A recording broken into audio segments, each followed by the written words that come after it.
On today's Locked On Thunder podcast, we're going to dive into the Oklahoma City Thunder blowing a game to the Detroit Pistons, who is going to step up around SGA, and what this team needs to do to get back on track after a couple of losses. All that and more coming up on today's Locked On Thunder podcast on the Locked On Podcast Network, your teams every day.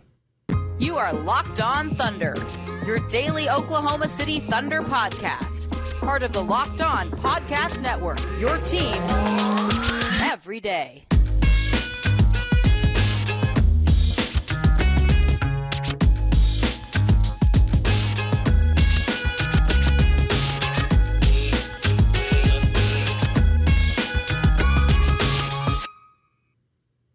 Let's get it going on the Locked On Thunder podcast on the Locked On Podcast Network, your teams every day. I'm your host, media member, and editor-in-chief over at thunderousintentions.com. Ryland Styles, you can follow me on Twitter at Ryland_Styles. Follow the show on Twitter at LOThunderPod. Email the show, LOThunderPod@gmail.com. On today's show, brought to you by SweatBlock, we're going to be diving into the Oklahoma City Thunder falling to the Detroit Pistons. SGA has another 30-point night, and only two other players cracked double figures in this game. Who will step up alongside SGA moving forward with the Thunder? On today's show, it's brought to you by SweatBlock. If you or someone you love is experiencing embarrassing sweat or odor, try SweatBlock. Save 20% with the code LOCKEDON at sweatblock.com. Also available on Amazon. So we're going to start today's recap the way we always do with the game overview. And in this game, the Thunder were without Chet Holmgren, without Aleksej Pokusevski, without Eugene Omoruyi, Lindy Waters, both DNP CDs. The Thunder also did not play Isaiah Joe or Aaron Wiggins or Jalen Williams out of Arkansas. The starters for this game, SGA, Josh Giddey, Lou Dort, Jalen Williams, and Jeremiah Robinson-Earl. The five biggest minute getters for this team were SGA, J-Dub, Lou Dort, Kenny Hustle, and Josh Giddey. The big things from this game and kind of the biggest takeaways for kind of the broader sense of this game. Josh Giddey did not play the final 9 minutes of this contest, and this is a trend that we've seen since returning from injury. He didn't play down the stretch of the Magic game, did not play down the stretch of this game.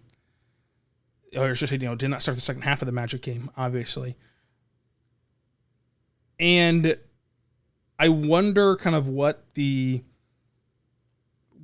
goal of that is, so to say, or why it is that is happening with Josh Giddey, and the overall sense of where Josh Giddey is at right now. In this game, only scores 9 points, 2 assists, 6 rebounds, shoots 33% from the floor, 0 for 1 from 3. I think that he needs to get more aggressive going downhill at the rim, utilizing his layups more, those floaters that he gets off so well last year. But it seems like since his injury, he just has not gotten back into a groove yet. And I wonder if he's 100%, if he is healthy. And I also wonder kind of what the balance is between letting someone who's not in a groove play and work themselves through adversity and through these issues versus yanking them. So I think that is a delicate walk that Mark will have to dance through this entire season.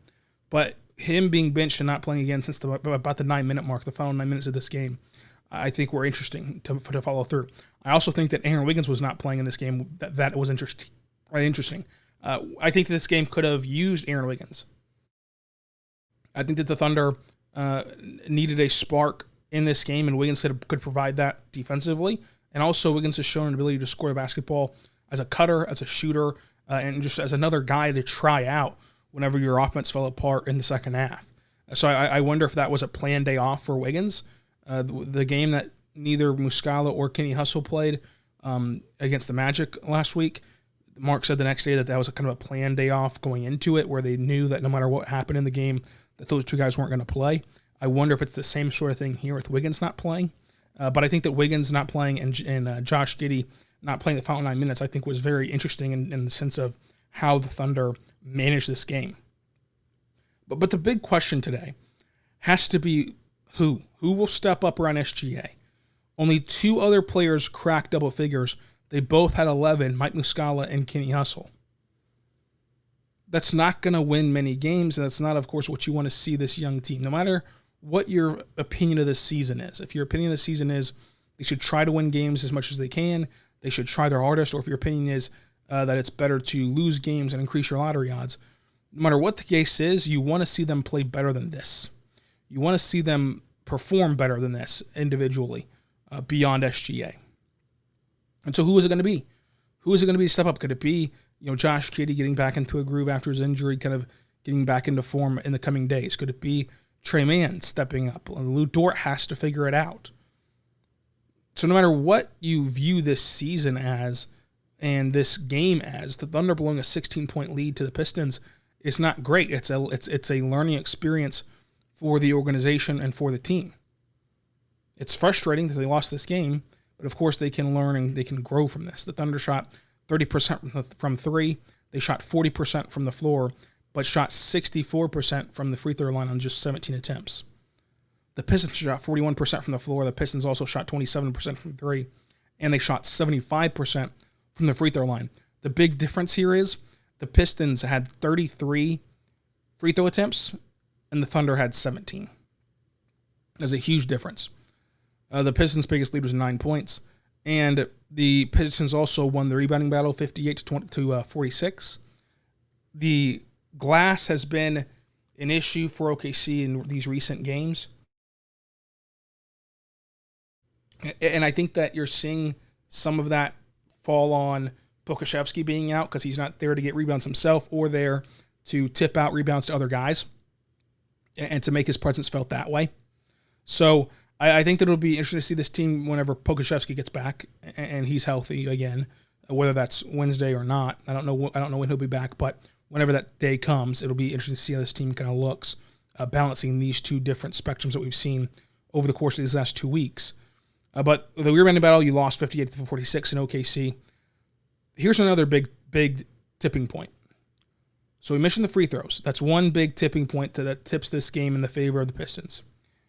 Another one is that the Pistons had 4 more turnovers than OKC. They turned the ball over 4 more times than OKC did. And yet, the Pistons had more points off of turnovers. So the Thunder were not cashing in whenever they did create turnovers on the offensive end. The Pistons had 4 more points in the paint. They won the second chance points 20-14. And a brutal second half cost the Thunder this game. This was an abnormal game for the Thunder. I know it's frustrating. I know that it's a game that you feel like the Thunder should have won, but we mentioned it before that they got up 16 points, the Thunder did. And this has been statistically the best third quarter team in the NBA. Coming into this game against the Pistons, they were the best third quarter team in the NBA. And yet the third quarter is what doomed them. They lost the third quarter 36-22. They lost the fourth quarter 28-18. And that's how they lose the game. So you play this game over again, and you play this game, 10 times. I think 8 of them, the Thunder win because they're able to have a better third quarter. But beyond the wins and losses, beyond the box score or anything else, what really sticks out is someone has to play better offensively, and it can't just be SGA alone. We'll talk about how perfect SGA was and how great he played, but he needs a running mate on the offensive end. And that's not to say that there isn't one on this roster, but someone has to step up and play and play that way and play to the level that they're capable of. And we'll talk about that coming up. But first, this episode is brought to you by SweatBlock. Folks, SweatBlock is incredible. If you or someone that you love struggle with sweating and odor from sweating, make sure you check out SweatBlock today by going to sweatblock.com and get 20% off with a promo code Locked On. It's also available on Amazon. SweatBlock wipes work up to 7 days per use. You apply them on Sunday and you'll be dry throughout the week. So it helps whenever you're giving that big presentation or whenever you have any public speaking opportunities or just living your every single day life. I mean, listen, in Oklahoma, it's still kind of toasty out there right now. So make sure you check out SweatBlock, because some people just sweat more than others. And so if you're someone that sweats a lot more than others, check it out today by going to SweatBlock.com and using their wipes to keep you dry, whether it's a big forehead sweater or armpit sweater, whatever you sweat, you can just wipe it on and stay dry by going to SweatBlock.com. Use the code LOCKEDON, 20% off whenever you use the code LOCKEDON. Also, you can shop Amazon and go to SweatBlock.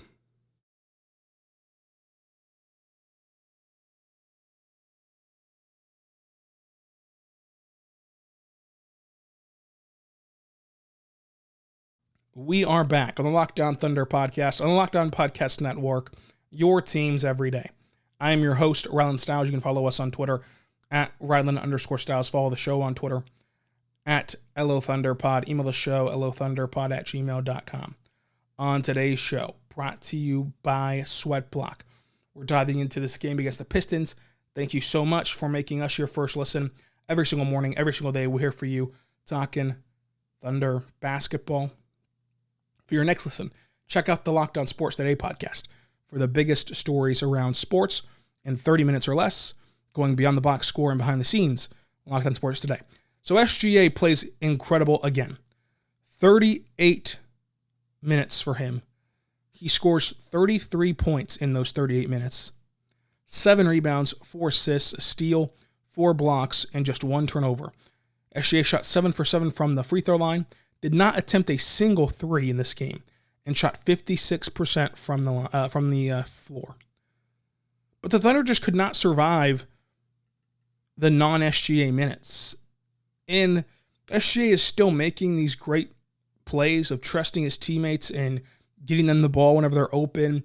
And he by no means is playing hero ball. He by no means is taking over these games and looking off his teammates and just doing it all himself. He's trying to get others involved. He's trying to make the right play. He's trying to set up the offense.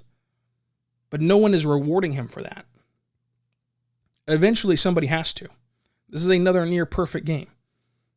And he was, again, stellar on the defensive end. If you only look at these 9 games, whatever it's been, 8, 9 games, and that's all you looked at, and you didn't look at the kind of history, and you didn't look at last year, the year after that, you looked at only these 9 games. That's it. SGA is playing at an MVP level if it's only based on these 9 games. 30 points, 4 rebounds, 5 assists, 53% shooting.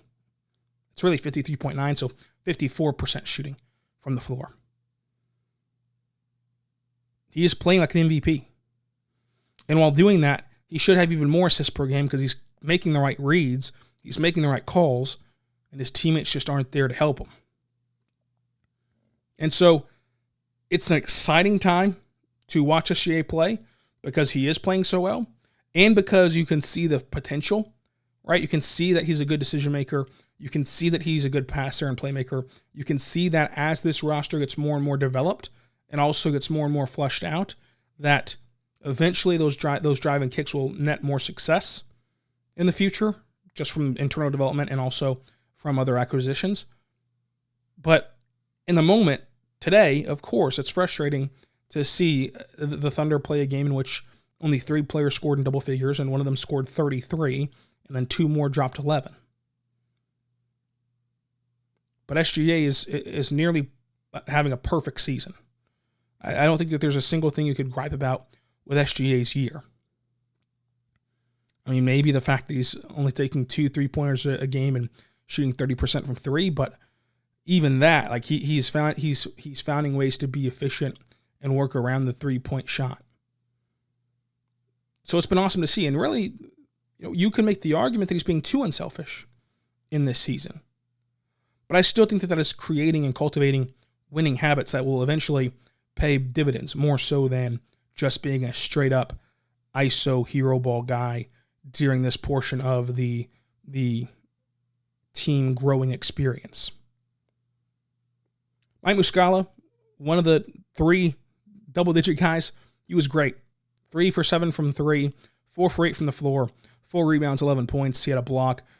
I think that some of the action and some of the sets that he and Shai can get into offensively should make you very excited about what Chet Holmgren can do next year with this team, and kind of give you just a glimpse of how the pick and pop stuff and the pick and roll stuff can work between Shai and Chet, the way that it's working between Shai and Mike Muscala.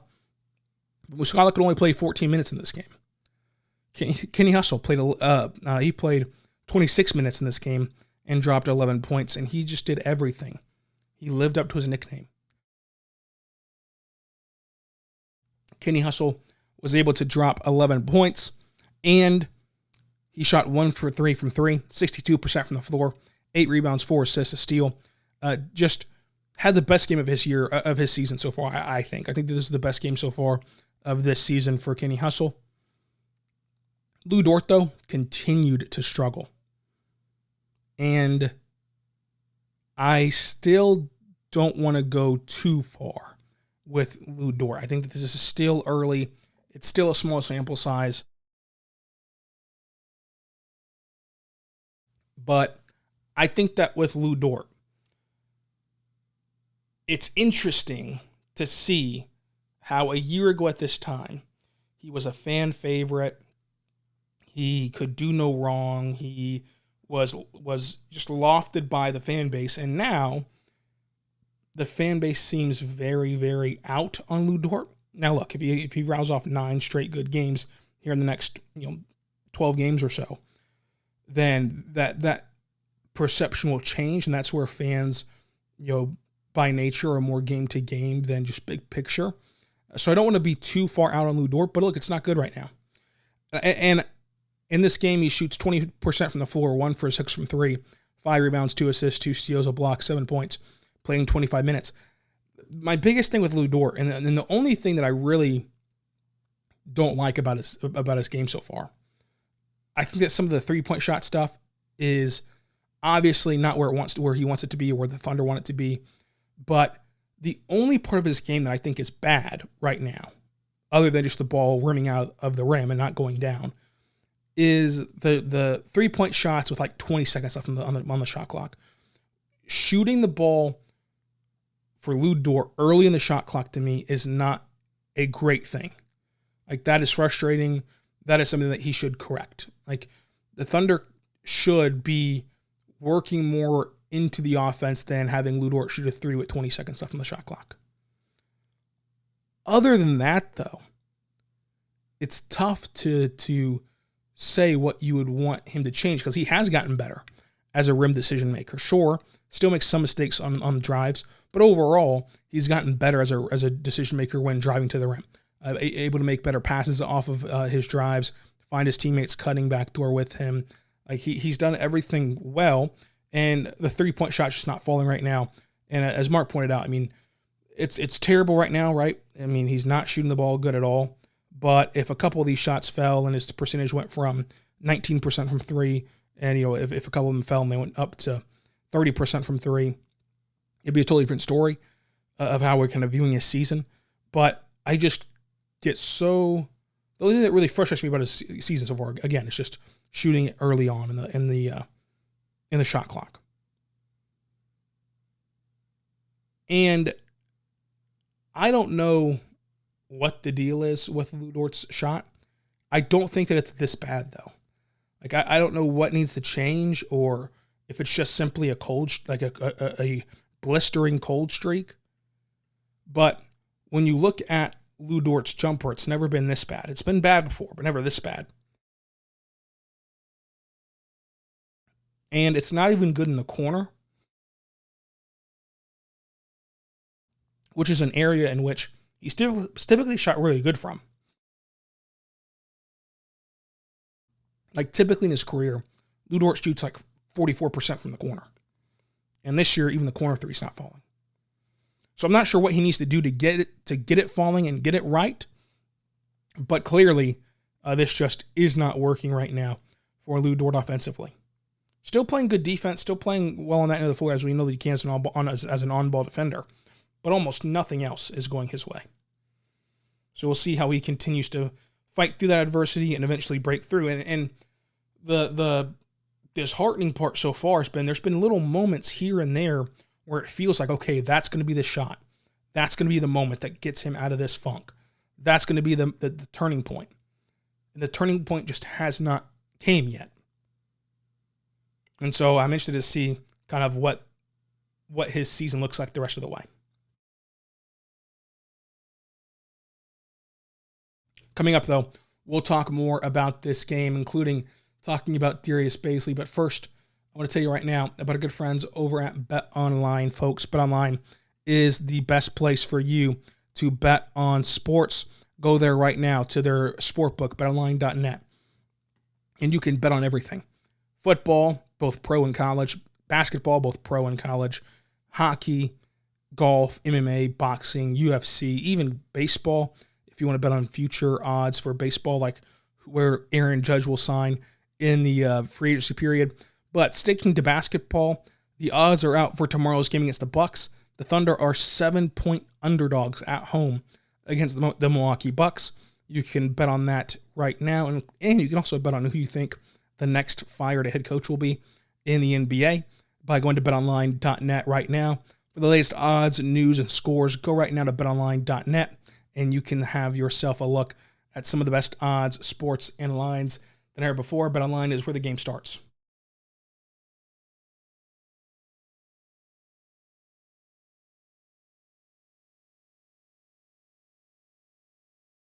We are back on the Locked On Thunder podcast, on the Locked On Podcast Network, your teams every day.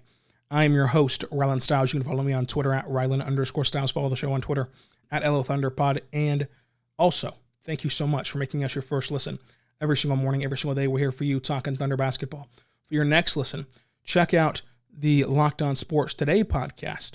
Locked On Sports Today will have you covered this year from beyond the box score and behind the scenes on all of the biggest stories from around every sport in 30 minutes or less every single day. Check it out today, Locked On Sports Today.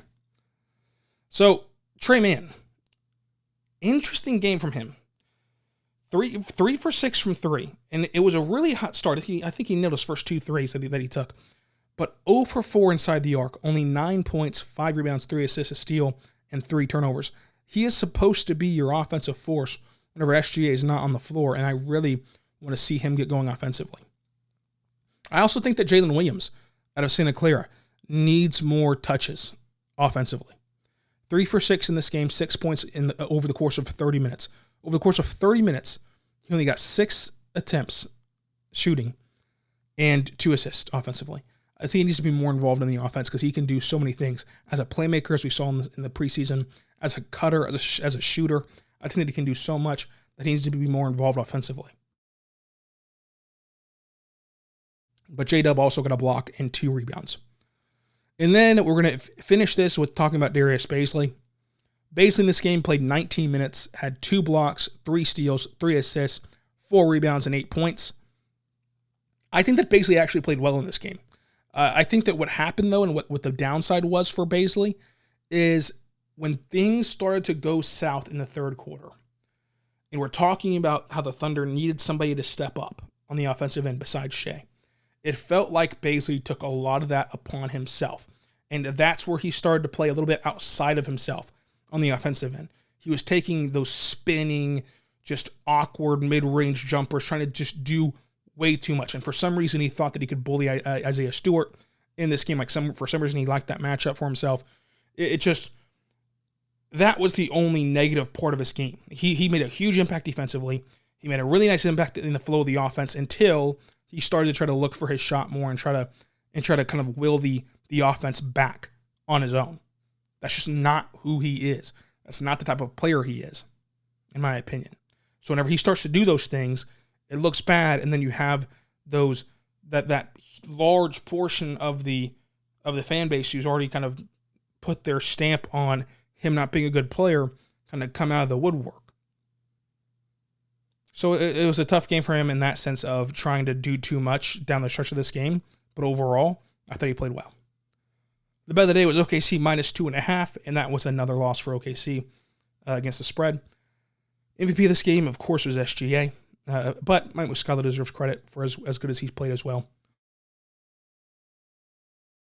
On tomorrow's show, we're going to do a mailbag episode answering your questions about the Oklahoma City Thunder And then on Thursday's show, we're going to recap the game against the Milwaukee Bucks and talk all about how that game went down. And then Friday, we'll talk some NBA draft, talk some college basketball, and kind of reset the week and the weekend ahead for the Oklahoma City Thunder. So subscribe to Locked On Thunder wherever you get your podcast from. And until tomorrow, be good and be good to one another.